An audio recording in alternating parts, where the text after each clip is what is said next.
this is simply not the case.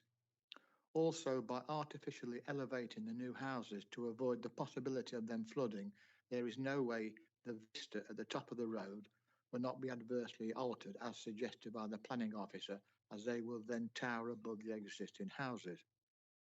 Many of the perfectly valid points raised by third-party contributors have been either totally ignored or have solicited a fudged response from the design studio. A perfect example of this is with regard to the numerous valid concerns which were raised regarding potential surface water flooding. It is a fact that many of the existing residents have experienced severe garden surface water flooding during my 14 years in residence, but fortunately no water has ever entered any of the houses. At the times of heavy rain, the roadway also floods. However, the road currently still benefits from extensive grass verges on either side of the roadway, and of course it still has the great expanse of grassland at the top of the road.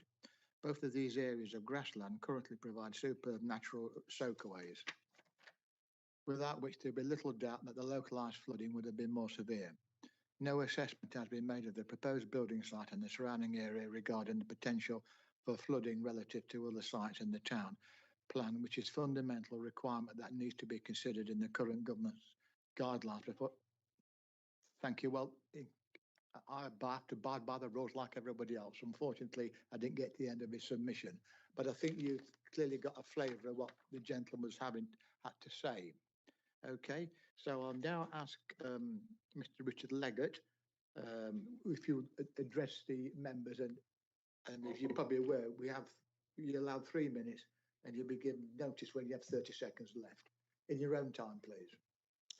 Ladies and gentlemen, thank you for allowing me to speak in support of our application today. This application was submitted in January this year after 6 months of discussions with your officers and Alford Town Council. We went out to statutory consultation under the policies of Alford Town Council and the Neighbourhood Plan for a 28-day period starting 24th of August last year.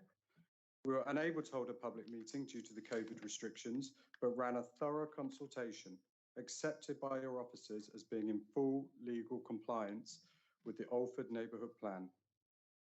Following this consultation and taking into account your planning department's comments, we have amended the plans to take into account any planning grounds brought to our attention.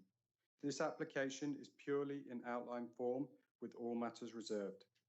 The public objections are from only 6 properties, 2 of which are not affected by the scheme. The Alford Town Council website ran a poll which came out 94% in favour, and as you can see in your report at 8.1, the proposed development would fully satisfy the requirements and objectives of the adopted policies in the East Lindsey Local Plan and the Alford Neighbourhood Plan.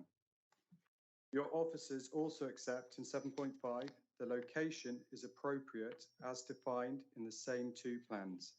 It is the nearest development site to the centre of Alford, within walking distance of all services, with a direct footpath link to the marketplace.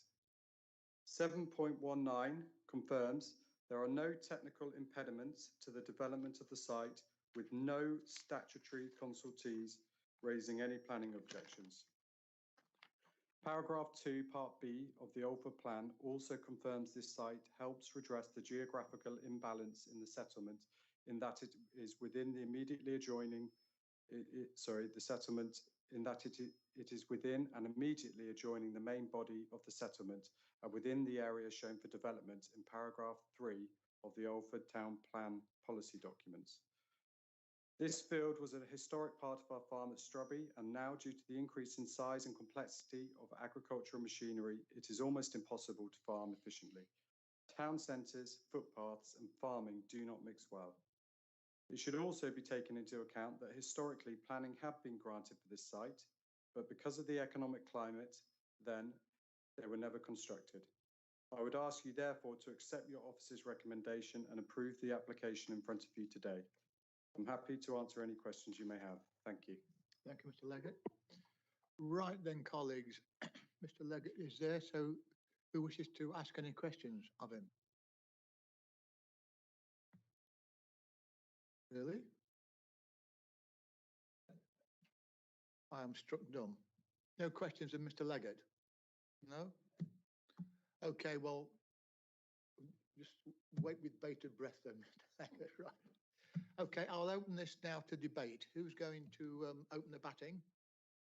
You've had the presentation, you've heard what Mr. Leggett had to say, you've got the papers. Councillor Cunnington? Thank you, Chair. Yeah, I've read the papers, looked at the documents and listened to Mr. Leggett. It is houses within houses. And at the end of the day, it is only outlined, so I'd be more than happy to move and follow the officer's recommendation. So you're moving for the officer. office recommendation. Is that seconded? Councillor Aldridge? Correct. So it's been moved by Councillor Cunnington and seconded by Councillor Aldridge that the officer recommendation be accepted. Is there any more comments? Councillor McNally? Thank you, Chair. Just a quick one. On the south of that site, is that actually on the Alford neighbourhood plan, or is it just that particular site that's on the Windfall sort of development? I can just try and pull up the relevant plan. The shaded, yellow shaded area is sort of the indicative area that the policies would favour suitable windfall development. It doesn't mean anything goes, but it's the area that they would prefer to be able to seek to support windfall development when it is appropriate. So that adjacent site, sorry, oh, it's gone. Okay, Dan, is that? We've got a travel log now. Yeah, so you can see it's that area there. The immediately adjacent site is also included. The bit below isn't, and I think that's primarily because it sits in the flood risk area. Okay. Right, if there's no more comments, it's been moved and seconded to support the officer's recommendation. Those in favour, please show. That's 9, Chairman. Any against? No against And and one two abstentions. So that is carried. Right, 2. of which I'm always one, as you know, as chairman. Right, well, we're coming on the final leg now. So item 15 is appeals decided, and you have the appeals in your pack. They're usually for noting. Would someone move that for noting? Yes, but there's no indication of any costs. Are the costs against the council or not? Can someone comment on that? No cost, Chairman. No, well, that's your answer, councillor. So are you moving that the paper be noted? I certainly am. Is that seconded? All in favour, please show. Thank you. Now, the penultimate one, delegated decisions. Once again, they're there in front of you. They're there for information. Would someone move that they're to be noted? Councillor Cunnington, seconded. Councillor Aldridge. Please show your support. Thank you. Well, the final item is date of next meeting, which is the 7th of October. And can I say, before I just close the meeting, it has been somewhat strange. We've had IT glitches at the start, certain amount of teething problems, but we got through stoically.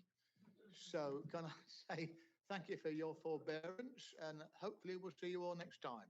Can I congratulate you on your chairmanship? I accept checks, don't go mad.